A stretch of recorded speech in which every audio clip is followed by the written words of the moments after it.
여러분 안녕하십니까? 인터넷 필그림 교회 김홍기 목사입니다. 오늘은 12월 23일, 한국은 24일이 되었습니다. 네, 오늘 한국은 크리스마스 이브가 되겠습니다. 그래서 오늘 맞추어서 하나님 말씀을 전하려고 합니다. 메리 크리스마스. 2022년에 성탄절이 여러분들에게 아주 충만한 기쁨과 하나님의 축복이 넘치는 그런 시즌이 되기를 간절히 기도합니다. 네, 예수 그리스도께서 인간의 몸을 입고 이 땅에 오시는, 인성을 입고 이 땅에 오신 이 성육신이 왜 꼭 필요했는가? 그 7가지 이유에 대해서 말씀드리겠습니다. 오늘 자료는 여기 지금 조직신학 웨인 그루덴 박사님의 책에서 인용을 제가 하겠습니다. 여기에 좀 제가 자료를 보강을 하고 또 설교화해서 오늘 성령이 주시는 제 생각과 함께 여러분들에게 말씀을 전하겠습니다. 성육신이 꼭 필요했습니다. 그 첫 번째 이유는 바로 이것 때문입니다. 예수 그리스도께서 우리를 대표해서, representative라고 얘기하죠. 대표해서 순종하셨습니다. 우리 인간들을 대표해서 순종하심으로 말미암아서 믿는 사람들, 그들을 의인으로 그렇게 만드셨습니다. 그래서 예수님의 성육신이 꼭 필요했습니다. 예수님이 우리를 대표하시기 위해서 사람이 되셔야만 했기 때문입니다. 사람을 대표하기 위해 예수 그리스도께서 성육신이 꼭 필요했고, 그 순종으로 말미암아서 믿는 사람들이 의인이 되게 만드시기 위해서, 그 첫 번째 이유입니다. 네, 기록된 바 첫사람 아담은 살아있는 영이 되었다 함과 같이 마지막 아담은 누구일까요? 네, 예수 그리스도입니다. 성경은 여기에 마지막 아담이라고 예수님을 칭했습니다. 마지막 아담은 살려주는 영이 되었다. 네, 아담은 그냥 살아있는 영, 우리 여기 성경에는 생영이라고 했는데 바로 그게 살아있는 영을 말합니다. 그런데 마지막 아담 예수 그리스도는 살려주는 영이 되었다고 말씀했습니다. 마지막 아담이라고 하는 이 명칭을 기억하십시오. 또 같은 고린도전서 15장에서 첫사람은 땅에서 났으니 흙에 속한 자이거니와, 네, 첫사람은 아담입니다. 둘째 사람은 하늘에서 나셨느니라. 둘째 사람 누구이십니까? 예수 그리스도이십니다. 네, 땅에 속한 자, 하늘에 속한 자. 네.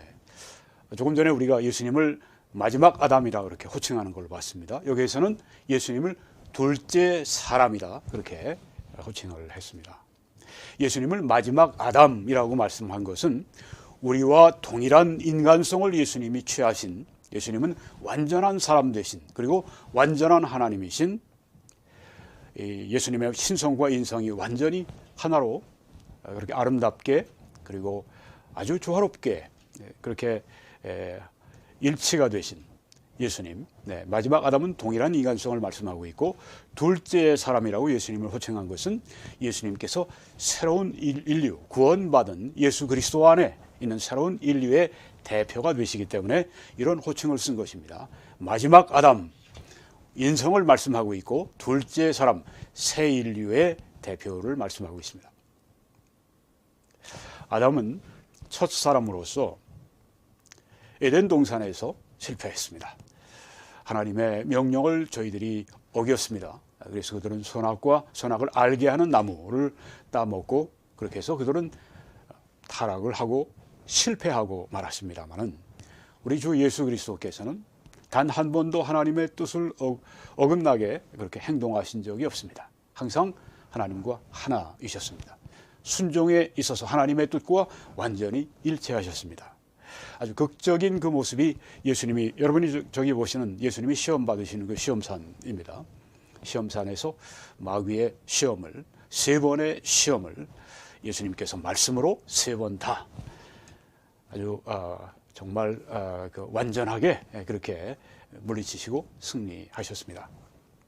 그래서 그런즉 한 범죄, 아담의 범죄, 에덴 동산에서의 범죄로 많은 사람이 정죄에 이른 것 같이 아담이 그렇게 타락을 함으로 말미암아서 아담 안에 있는 우리 모든 구인류가, 옛 인류가 여러분과 제가 다 포함해서 다 정죄에 이르렀다고 했습니다. 그런데 한 의로운 행위, 예수 그리스도의 십자가 위에서의 구속의 행위로 말미암아 많은 사람이 의롭다 하심을 받아 생명에 이르렀다고 했습니다.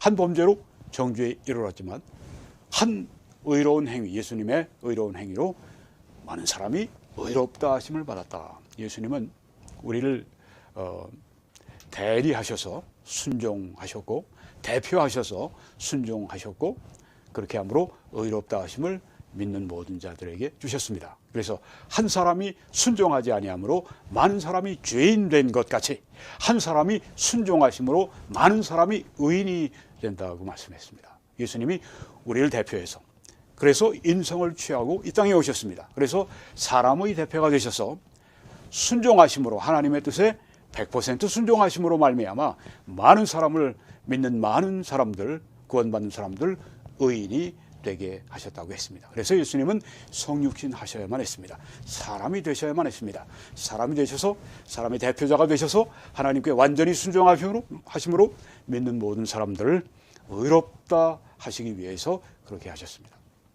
자, 성육신이 그러면 꼭 필요했던 둘째 이유는 무엇일까요? 둘째 이유는 예수님의 대리적인 속죄. 이것은 예수님이 우리를 대리해서 우리의 자리에 대신 예수님이 죄인의 자리에 그렇게 오셔서 속죄하시고 그렇게 하심으로 구원하시기 원했기 때문에 성육신이 꼭 필요했습니다. 예수님이 오셔서 우리 자리를 대신하시기 위해서 죄인 되시기 위해서 인간의 몸을 입고 오셔야만 했습니다. 네, 성육신이 없었다면 주님이 우리 자리에서 달리 얘기하면 우리를 대신해서 죽으시는 것이 불가능했을 것입니다. 우리 자리에 오시기 위해서 성육신 하시고 우리를 대신해서 죽으시기 위해 성육신 하셨습니다. 히브리서 2장에 이는 확실히 구원하심에 있어서 이건 제가 여러분들에게 이해를 돕기 위해서 거기에 써 넣은 것입니다. 이는 확실히 구원하심에 있어서 천사들이 아닌 아브라함의 후손들을, 믿음의 후손들 말이죠. 믿는 사람들을 붙들어 주시기 원했기 때문이라. 붙들어 주신다는 표현을 영어 성경들은 이제 도와주시기 원했기 때문이라. 뭐 이렇게 표현도 했습니다. 같은 그런 뜻입니다. 다 헬라 원어에 그 뜻이 다 들어 있습니다. 아브라함의 후손들을 왜 돕고 붙들어 주기 원하셨느냐? 구원하시기 위해서 천사들이 아니라 아브라함의 후손들, 믿는 아브라함의 후손들을 붙들어 주시고 도와주시기를 원했다. 그러므로 그가 모든 면에서 형제들과 같이 되셔야만 했고, 이제 이 모든 면이라고 하는 게 영어 성경들은 이걸 굉장히 아주 분명하게 표현했는데 우리 개혁 성경이 조금 약합니다. 그가 모든 면입니다. 우리 인간이 경험할 수 있는 그 모든 그런 면에서 형제들과 같이 되셔야만 했고 우리처럼 믿는 자들처럼 되셔야만 했다. 그러니까 성육신 하셔야만 했고 이로 인해서 하나님의 일에 자비하고 신실한 대제사장이 되어서 사람들의 죄들을 속죄하려 하심이라. 어떻게 속죄하느냐? 대리하여 속죄하려 하심이라. 예수님이 십자가 위에 못 박히신 것은 아무 죄가 없으시지만 우리 죄인들을 위해서 죄가 되시기 위해 십자가에 못 박히셨습니다. 나를, 여러분을 대신해서 대리해서 죄인을 대리해서 십자가에 죽으시고 속죄하셨습니다. 속죄는 죄에 대한 하나님의 진노를 누구로 뜨렸다고 하는 의미가 여기에 있습니다. 영어로 propitiation이라고 그렇게 말씀을 표현을 했습니다. 네, 속죄한다. 하나님의 죄에 대한 그 진노를 누구로 뜨리는 예수 그리스도께서 하나님의 죄에 대한 진노를 다 십자가 위에 받으셨기 때문에 하나님은 더 이상 우리 죄인들, 믿는 우리들에게 심판을 하시고 하나님의 진노를 쏟으실 그런 모든 이유가 없어지신 것입니다. 왜? 예수님께 다 쏟으셨기 때문에. 우리 죄를 대리해서 속죄하셨기 때문에. 그래서 예수님이 그 우리의 자리에 대신해서 십자가에 죽으시기 위해서 형제들과 같이 되셔야만 했다. 우리처럼 인간성을 취하고 이 땅에 오셔야만 했다. 성육신 하셔야만 했다고 하는 이 말씀인 것입니다. 자, 성육신이 꼭 필요했던 셋째 이유는 무엇일까요? 이것은 하나님과 사람 사이에 예수님께서 중보자, 미디에이터, 중보자가 되시기 원했기 때문입니다. 여러분이 이 그림을 보시게 되면 하나님과 사람 사이에 아주 깊은 이 구렁이 있습니다. 네, 아주 서로 이렇게 가까이 할 수 없는 그런 아주 큰 거리가 나 있습니다. 하나님은 완전히 거룩하시고 사람은 죄인이고 거룩하신 하나님은 죄를 가까이 하실 수가 없습니다. 그래서 죄인들을 가까이 하실 수 없습니다. 멀리 떠나 있다고 성경에 이렇게 말씀을 했습니다. 죄 전에 악한 행실로 멀리 떠나서 마음으로 원수가 되었던 너희를. 조금 전에 봤던 하나님과 그리고 사람 사이가 이렇게 우리의 죄 때문에 하나님 때문이 아니라 우리의 죄 때문에 멀리 떠나서 마음으로 원수가 되었다. 원수지간이 되었다고 한 것입니다. 아직 예수 그리스도를 믿지 않는 그 사람들, 구원받지 않은 사람들은 하나님과 원수 사이에 있다고 하는 것입니다. 얼마나 무섭습니까? 요새 우리 우크라이나가 러시아를 원수로 이렇게 맞게 되니까 얼마나 고통을 당하고 있습니까? 그렇죠? 미국이나 이런 그 서방 세계에서 그렇게 희생적으로 지원하지 않았더라면 그 원수 앞에 완전히 그냥 멸망할 수밖에 없는 그런 입장에 있는데요.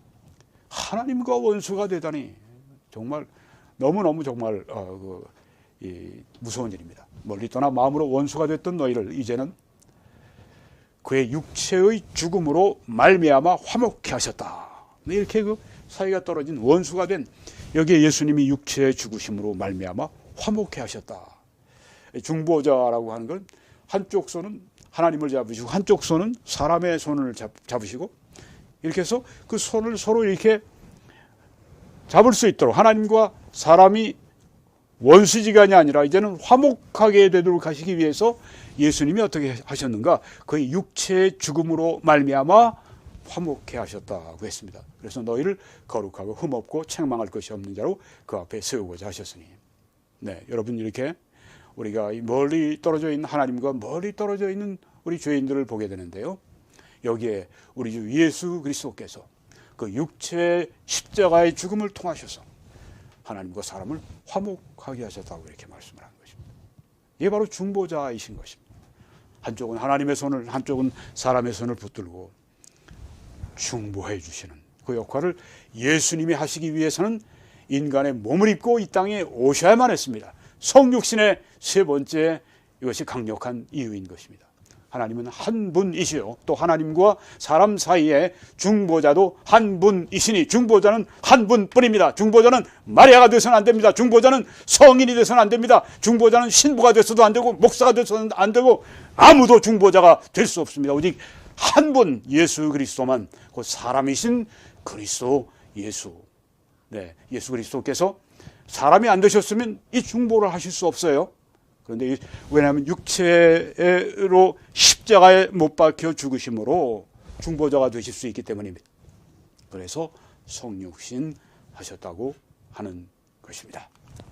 네 번째 이유, 성육신이 꼭 필요했던 네 번째 이유는 사람이 원래 하나님께서 창조하실 때 모든 만물, 창조물을 통치하라고 그렇게 지으셨습니다. 그게 하나님이 지으신 본래의 목적입니다. 사람은 원래 온 우주 만물을 통치하는 그런 영광스러운 그런 위치에 있었습니다. 그게 하나님이 인간을 창조하신 본래의 목적입니다. 여기 성경에 보게 되면 하나님이 그들에게 이르시되 생육하고 번성하여 땅에 충만하라, 땅을 정복하라, 바다의 물고기와 하늘의 새와 땅에 움직이는 모든 생물을 다스리라 하시니라.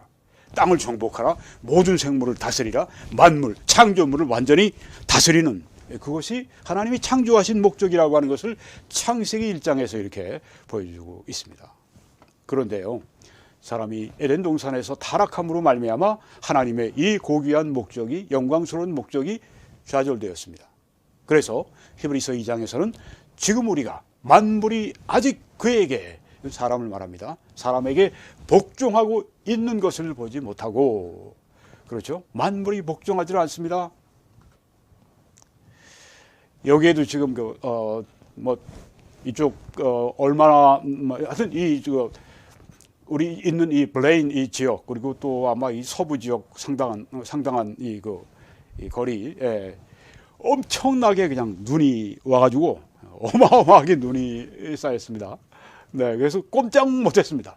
뭐 여기 다른 사람들 이렇게 창문으로 봐도 꼼짝 못하고 있는 걸 보았습니다. 네, 스튜디오가 여기 있어서 참 다행이죠. 여기서 그냥 뭐 못 나가도 다 해결할 수 있으니까 하나님의 은혜입니다. 네, 꼼짝 못하는 겁니다. 네, 어떤 때는 뭐 토네이도가 막 불어와서 뭐 다 그냥 앗아가 버리고, 산불이 나서 그냥 다 앗아가 버리고, 지진이 나서 다 앗아가 버리고, 만물이 복종을 때로는 짐승들이 와 사람들 해치기도 하고. 네.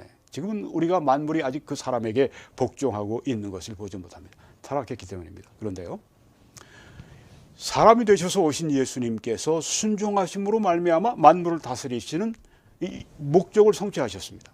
그래서 예수님께서는 부활하신 후에 승천하시기 전에 하신 말씀입니다. 예수께서 나와 말씀하여 이르시되 하늘과 땅의 모든 권세를 내게 주셨다. 모든 권세가 예수님께 있습니다. 왜? 예수님이 순종하셨기 때문입니다. 그래서 만물을 그의 발 아래에 복종하게 하셨다. 하나님께 순종하시니까, 완전히 순종하시니까, 사람으로서 완전히 예수님이 순종하심으로 말미암아 본래 사람들이 타락하지 않고 있었으면 만물이 그에게 복종할 수밖에 없었는데, 타락함으로 그게 안 됐는데, 바로 우리를 대표해서 예수님이 오셔서 완전히 순종하심으로 말미암아 이제는 만물이 복종하게 되는 그런 역사를 여기에 말씀하고 있습니다.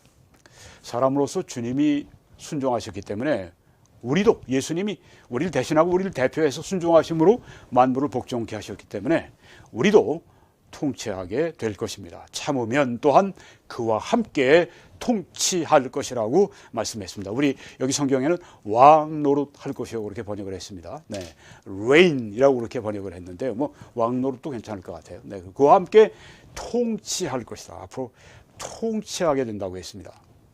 여기에서는 그들로 우리 하나님 앞에서 나라와 제사장들을 삼으셨으니 그들이 땅에서 통치할 것이라고 말씀했습니다. 네. 하나님 앞에서 나라와 제사장들이 다 되어서 이제는 땅에서 이 크리스찬들이 통치할 것이라. 하늘이 아닙니다. 그렇죠? 땅에서. 아니, 땅에서 언제? 지금은 아닌데요. 네, 뭐 그래서 천년왕국이 있는 것입니다. 천년왕국을 문자적으로 이해를 하면 이게 아무런 어려움이 없어요. 근데 천년왕국이 없으면 참 이거 이해하기 어렵습니다. 네, 성경에 하신 말씀 우리가 쭉 일관해서 보면 천년왕국이 땅에 있는 것입니다.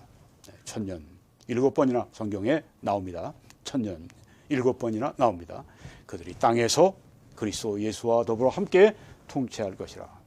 뭐 또한 이 천년 왕국은 천년에 끝나죠. 네, 그 다음에 영원한 나라가 올 텐데 거기서도 통치하는 것이 나옵니다.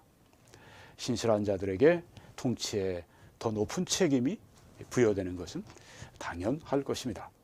네, 통치할 것이라. 왜 우리가 이렇게 통치하게 될 것이냐? 예수 그리스도께서 우리를 대표해서, 우리를 대신해서 완전히 하나님께 순종하심으로 만물을 이렇게 다스리는 권세를 받으시고, 그래서 우리가 예수 그리스도와 함께 그의 보좌에 앉아서 통치하게 될 것이라고 성경에 말씀했습니다. 또 성육신이 꼭 필요했던 5번째 이유, 꼭 필요했습니다. 5번째 이유는 성도의 모범, 성도의 패턴, 귀감, 본이 되시기 위해서는 바로 우리와 같아 주셔야만 했기 때문입니다. 네, 여기에 구원의 목적을 말씀하죠. 하나님이 미리 아신 자들을 또한 그 아들의 형상을 본받게 하기 위해 미리 정하셨다 하고 했습니다.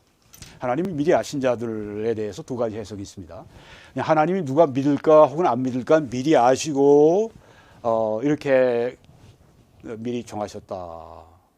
그건 이제 사람이 결정하는 거예요. 그런데 여기 미리 아신다고 하는 건 성경에 여기에 이 말씀을 보게 되면은 하나님이 특별히 아신다는 그런 뜻이 있습니다.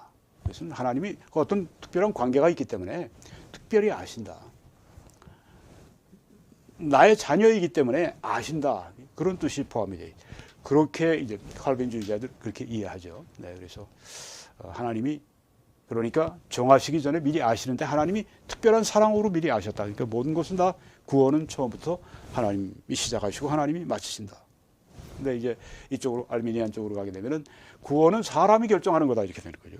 사람이 믿지 않겠다고 하면 안 되는 거. 믿겠다 물론 믿어야 합니다만은 네, 그런 믿음이 또 어떻게 주어집니까? 내가 믿고 안 믿고가 마음대로 내 마음대로 뭐 하는 것이 아니라 우리 안에 성령의 감동 감화가 있음으로 말미암아서 믿지 않으면 안 될 그런 간절한 그 믿음이 자연스러운 믿음이 주어진다는 것이죠. 그래서 너희가 그 은혜를 인하여 믿음으로 말미암아 구원받는다고 했습니다. 그 믿음이 뭡니까? 은혜로 말미암아 내 안에 믿는 그 마음을 하나님이 믿을 수 있도록 감동하셔서 우리가 믿게 하십니다. 하나님이 우리의 믿음을 우리 안에서 이렇게 감동하셔서 우리로 하여금 믿게 하십니다. 믿는 건 우리가 믿죠. 그렇지만 하나님의 감동하심 때문에 그렇게 미리 하신 자들은 다 하나님이 정하시는데 그래서 구원하시는데 그 아들의 형상을 본받게 하기 위해서 구원하셨다고 했습니다. 이게 구원의 목적입니다. 그래서 우리가 예수 그리스도의 형상을 본받지 않는 삶을 살게 되면 구원의 목적은 이루어지지 않고 있는 것입니다. 우리가 그 아들의 형상을 더 많이 본받는 사람이 되면 될수록 우리 구원의 목적이 이루어지기 때문에 하나님께 영광이 되고 하나님이 크게 기뻐하시는 것입니다. 물론 우리에게도 말할 수 없는 유익과 행복과 축복이죠. 예수님을 닮는 거니까요. 근데 이 변화의 능력은 어디서 오느냐? 그와 같은 예수님과 같은 형상으로 변화하여 영광에서 영광으로 이르니 곧 주의 영으로 성령으로 말미암음이니라. 예수님의 형상을 닮아가는 것은 우리의 능력이 아닙니다. 이것은 하나님의 영의 역사입니다. 우리가 할 일은 하나님의 영이 우리 안에서 역사해 주시도록 기도하고 의지하고 순종하고 하나님의 영의 역사가 내 안에서 소멸되지 않고 내 안에서 더 충만하게 그렇게 임하도록 우린 더 하나님께 가까이 가고 더 하나님과의 교제에 힘쓰고 주의 영을 더 의지하고 그때 우리는 더욱 주의 형상으로 닮아가는 능력을 위로부터 힘입게 될 것입니다. 그리고 예수 그리스도는 그래서 우리에게 모범이 되셨습니다. 성도의 모범이십니다. 그래서 우리와 동일한 인간이 되셨습니다. 그리스도도 너희를 위해서 고난을 받으사 너희에게 본을 끼쳐서 그 자취를 따라오게 하려 하셨다. 고난을 받을 때 우리가 어떻게 할 것이냐. 예수님도 고난을 받으셨다. 예수님이 고난을 참으시고 인내하시고 그렇게 하나님의 뜻을 수행하셨던 것처럼 우리도 예수님을 따라 그렇게 본을 받아 예수님의 자취를 따라가야 되겠다고 하는 것입니다. 네, 거룩한 삶의 모범을 따라야 되겠습니다. 그 안에 산다고 하는 자는 예수님이 행하시는 것처럼 자기도 행할지니라. 우리 삶의 최종적인 모범이 누굴까요? 뭐 어떤 훌륭한 사람일 수도 있지만 궁극적인 목적은 예수 그리스도입니다. 사도 바울도 좋은 목표이지만 궁극적인 목적은 예수 그리스도이십니다. 완전한 목표를 향해서 가는 것입니다. 어떤 분들은 너무 그냥 아주 열심히 지나쳐서 그리스도인들이 이 세상에서 완전함, 그리스도인의 완전함에 이룰 수 있다 그렇게 말씀하는데 그런 사람은 없습니다. 예수 그리스도 외에는 아무도, 사도 바울도 내가 이미 이르렀다 함도 아니요 하는 말씀이 있지 않습니까? 네. 내가 앞에 있는 것을 잡으려고 부름의 상을 위해 쫓아가노라. 나는 완전히 이제는 죄에서 자유했고 나는 완전히 거룩함을 이루었고 사도 바울을 추월했다는 얘기인데 그거는 있을 수가 없습니다. 네, 뭐 그분들의 열정은 제가 높이 삽니다만은, 네, 우리가 완전한 거룩한 삶을 위해서 계속 나가야 되겠고, 예수 그리스도가 행하시는 것처럼 우리도 행해야 되겠습니다. 너희가 피곤하여 낙심하지 않기 위해 죄인들이 같이 자기에게 거역한 일을 참으신 일을 생각하라. 예수님도 속상하실 일이 참 많았어요. 때로는 그래서 우셨습니다. 때로는 예수님께서 앞에 불순종하는 이 이스라엘 백성들 예루살렘 성을 바라보고 예수님이 우셨다고 말씀했습니다. 예수께서 우셨다. 예수님이 이렇게 죄인들이 이렇게 거역할 때 예수님도 속이 상하시죠. 마음이 아프시죠. 네, 그러니까 우셨죠. 그런데 예수님은 인내하셨습니다.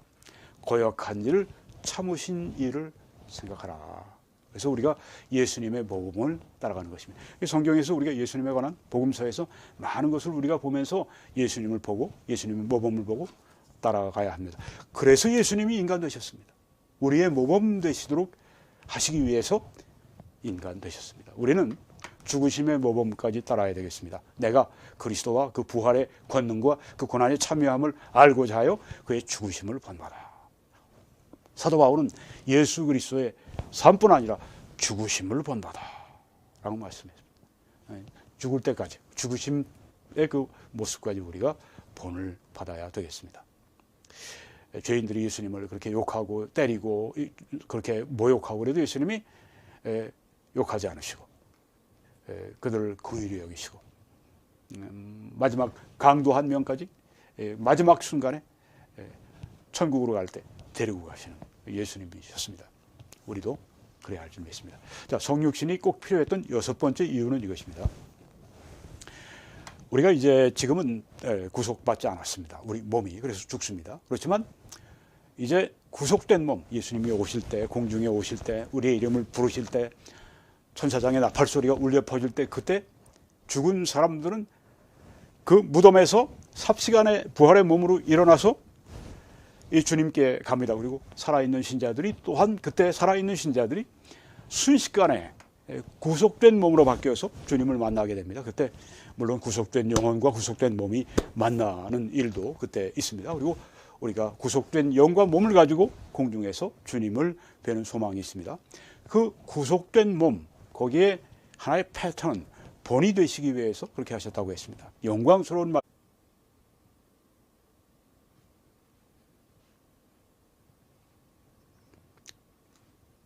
됐습니까?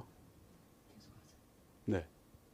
네, 지금 방금 정전 현상이 순간적으로 일어나서 이 스트리밍이 지금 끊겼다가 지금 다시 되고 있나요? 네, 그러면 계속하겠습니다. 아주 영광스러운 말씀이 여기 있습니다.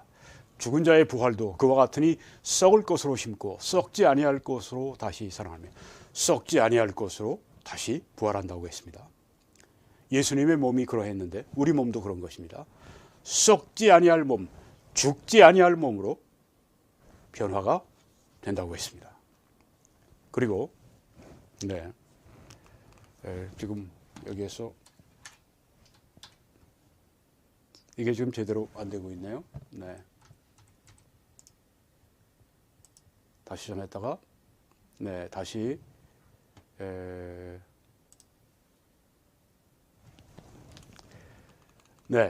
모든 게 다 썩지 아니할 것으로 다시 살아나며 욕된 것으로 심고 수치스러운 것으로 심고 우리의 몸이 그렇습니다. 그런데 영광스러운 것으로 다시 살아나며 약한 것으로 심고 강한 것으로 다시 살아난다고 했습니다.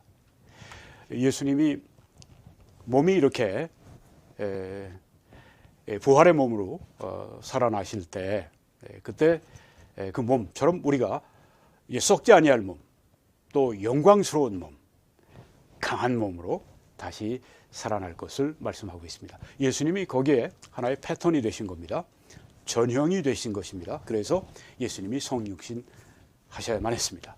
첫 열매인 그리스도요. 네, 우리가 이렇게 열매를 거둘 때 첫 열매를 거두고 다음 열매를 거둡니다. 예수님이 첫 열매십니다. 그 첫 열매처럼 다음 열매도 동일합니다.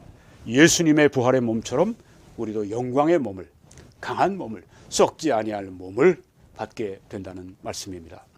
우리가 흙에 속한 자의 형상을 입은 것 같이 아담의 형상을 입은 것처럼 지금이 그렇죠. 근데 하늘에 속한 이의 형상을 앞으로 입을 것이라고 했습니다. 하늘에 속한 이의 형상, 예수 그리스도의 형상을 다시 우리가 입게 됩니다. 부활의 몸, 영의 몸, 강한 몸, 썩지 아니할 몸, 이 몸으로 우리가 갈아입게 될 것이라고 말씀을 했습니다. 영광스러운 미래. 예수님께서 그래서 육신이 되신 이유가 우리의 패턴이 앞으로 부활의 몸의 그런 전형이 본이 되기 원하셨기 때문입니다. 그는 죽은 자들 가운데 먼저 나셨습니다. 그 다음은 우리입니다. 자, 성육신이 꼭 필요했던 마지막 7번째 이유는 무엇입니까? 예수님께서 자비하신 대제사장이 되시기 원했기 때문입니다. 여기 성경에 보니까 그가 시험을 받아 고난을 당하셨은즉 시험 받는 자들을 능히 도우실 수 있느니라고 했습니다. 예수님은 시험을 받으시되 우리와 동일하게 모든 면에서 시험 받으셨습니다. 그래서 우리의 시험이 얼마나 치열한지, 우리의 시험이 얼마나 어려운지 다 아십니다. 시험을 받아 고난을 당하셨은즉 시험 받는 자들을 능히 도우실 수 있느니라. 예수님은 체험적으로 사람이 되어 보셨기 때문에 체험적으로 우리 인간들이 경험하는 모든 시험과 모든 고난을 다 알고 계십니다. 그래서 우리를 아주 효과적으로 우리를 도우실 수가 있습니다. 우리가 아프다고 우리가 고통스럽다고 우리가 이런 문제를 말씀드릴 때 예수님은 우리의 그 모든 울부짖음을 아주 피부로 다 알고 들으시고 우리의 기도에 응답하십니다. 얼마나 예수님께서 우리의 기도에 얼마나 그렇게 재빠르게 얼마나 신속하게 그리고 기꺼이 응답하시겠습니까? 우리를 너무 잘 아시기 때문입니다. 우리가 믿음이 없어서 구하지 않고 그래서 우리가 받지 못하는 것인데요. 때로 우리가 구할 때 당장에 우리가 구해지는 것이 오지 않는 경우가 종종 있습니다. 우리가 계속 하나님의 뜻 가운데 믿음을 가지고 우리가 계속 구합니다. 먼저 하나님의 뜻 가운데 구해야 되겠습니다. 그리고 우리가 또한 믿고 구해야 되겠습니다. 무엇인지 하나님의 뜻대로 구하면 들으심이라 라고 말씀을 했습니다. 들으신 줄 안 줄 그가 또한 우리가 얻은 줄을 또한 안다고 말씀했습니다. 같은 기도를 2번, 3번 해야 될까요? 믿음이 없는 것이 아닐까요? 아닙니다. 예수님도 그렇게 기도하셨습니다. 겟세마네에서 3번 그렇게 기도하셨습니다. 사도 바울도 가시를 위해서, 육신의 가시를 위해서 3번을 그렇게 동일하게 같은 기도를 하셨습니다. 우리도 하나님께서 응답하실 때까지 믿음으로, 열심으로 그렇게 우리가 계속 하다 보면 처음에는 맹맹하고 처음에는 내 기도가 제대로 올려지지 않는 것 같고 내가 뭐 기도하는지 안 하는지도 뭐 내가 그렇게 막 여러 가지로 혼란스럽고 그럴 때 계속 기도하십시오. 계속 기도하십시오. 계속 기도할 때 어떤 수준이 딱 되면 성령께서 딱 잡으시고 기도를 끌어잡아 올리십니다. 그때까지 우리가 인내하면서 계속 믿음으로 하나님 앞에 열심으로 나아가야 됩니다. 고난을 기도로 맡기십시오. 예수님도 십자가의 고난 앞에 두시고 그 무서운 고난 앞에 두시고 어디에 가셨습니까? 겟세마네 동산에 바로 기도의 동산에 가셔서 당하실 시험과 고난을 위해서 하나님 앞에 간절히 기도하실 때 통곡을 하면서 기도하시고 이 땀방울이 핏방울이 되도록 그렇게 떨어지도록 그렇게 기도하셨습니다. 그래서 그 다음 십자가의 시험과 고난을 능히 이기실 수가 있었습니다. 당하실 수가 있었습니다. 마찬가지입니다. 우리의 고난을 그대로 다 우리가 약한 거 그대로 다 하십니다. 그래서 예수님이 육신을 입으신 겁니다. 우리 인간이 되신 것입니다. 그렇게 해서 바로 우리의 모든 시험과 고난을 다 피부로 이렇게 느끼시고 그래서 도움을 요청하는 그들의 그 모든 요청을 정말 실감나게 들으시고 응답해 주신다고 하는 것입니다. 여러분, 성육신이 꼭 필요했던 7가지 이유는 예수님이 우리의 대표가 되셔서 순종하심으로 우리를 의인으로 만들어 주시기 원했기 때문입니다. 또한 예수님께서 우리를 대리하시고 대신하셔서 십자가의 속죄의 죽음을 죽으심으로 말미암아서 우리를 구원하시기 원했기 때문입니다. 또한 예수님이 성육신 하신 것은 하나님과 사람 사이에 중보자가 되시는 십자가에서 육체 죽음으로 화목하게 하시는 중보자의 역할을 맡으시길 원했기 때문입니다. 그리고 성육신하신 네 번째 이유, 사람의 그 창조된 목적은 만물을 창조하는 것인데 우리는 실패했습니다. 아담으로 말미암아. 그런데 예수 그리스도께서는 하나님께 온전히 순종하심으로 말미암아 하늘과 땅의 모든 권세를 받으시고 만물을 통치하시는 그 권세를 받으셨습니다. 그래서 예수님과 함께 우리도 앞으로 만물을 통치합니다. 이 땅에서 1000년 동안, 그리고 천국에서 영원히, 그리고 성도의 모범이 되시기 위해서 예수님은 우리와 같은 몸을 입으셔야만 했습니다. 그리고 예수님의 그 부활의 몸, 그 우리 구속된 몸의 그 본이 되는 부활의 몸, 그 몸을 가지시기 위해서, 그 몸을 우리들에게 전형으로 보여주시기 위해서 우리와 같은 몸, 이 몸을 가지신 인간이 되셨습니다. 그리고 마지막으로 자비하신 대제사장이 되시기 위해서 우리와 같은 인간이 되시고, 그래서 우리의 모든 시험과 고난을 다 피부로 느끼시고 절감하시고, 이제는 우리가 하나님께 구할 때 우리의 그 모든 기도를 아주 정말 실감나게 들으시고 응답해 주시게 되었다고 하는 것입니다. 여러분이 사역을 위해서 함께 기도해 주시고 전파해 주시고 헌금으로 함께 참여해 주십시오. 아직까지 예수님을 구주로 영접하지 않으셨으면 오늘 믿으셔서 구원 받으십시오. 믿는 순간에 하나님께서 당신을 구원해 주십니다. 십자가의 강도처럼 예수님을 믿는 그 순간에 낙원에 가는, 천국에 가는 자녀가 되게 하시고 우리의 영혼이 이 세상을 떠날 때 즉시로 천국으로 데려가십니다. 여러분이 이렇게 함께 사역하시는 분들에게 하나님이 축복하십니다. 너희는 가서 모든 족속으로 제자를 삼으라. 그리고 내가 너에게 분부한 모든 것 가르쳐 지키게 하라고 했습니다. 우린 지금 이 일을 인터넷을 통해서 하고 있습니다. 여러분 듣지만 마시고 여러분이 들으신 후에 전파해 주시고 또 이 동영상을 자꾸만 전파하십시오. 전도 그렇게 하시고 또 제자 훈련하고 하는 일에 이걸 사용하시기를 바랍니다. 더 많은 분들이 이 모든 일에 함께 참여해 주시기를 부탁드립니다. 이 말씀 여러분들에게 말씀드립니다. 각각 그 마음에 정한 대로 할 것이요 인색함으로나 억지로 하지 말지니 하나님은 즐겨 내는 자를 사랑하시느니라. 헌금은 인간들이 맞는 것이 아닙니다. 하나님이 우리에게 명하신 것이고 또 하나님이 그 일을 통해 이렇게 하십니다. 하나님이 너희 모든 은혜를 너희에게 넘치게 하실 수 있으니 이는 너희로 모든 일에 항상 모든 것이 넉넉해서 모든 착한 일을 넘치게 하게 하려 하십니다. 이게 헌금을 드리는 사람들에게 하나님이 주시는 풍성하신 은혜입니다. 반드시 확실하게 하나님께서 그렇게 이루십니다. 한국에서는 신한은행의 정보를 통해, 미국에서는 뱅크 오브 아메리카 혹은 페이페이를 통해서 함께 주의 일을 해주시기 바랍니다. 하나님의 놀라우신 은혜가 여러분들과 함께 하시기를 간절히 축원합니다.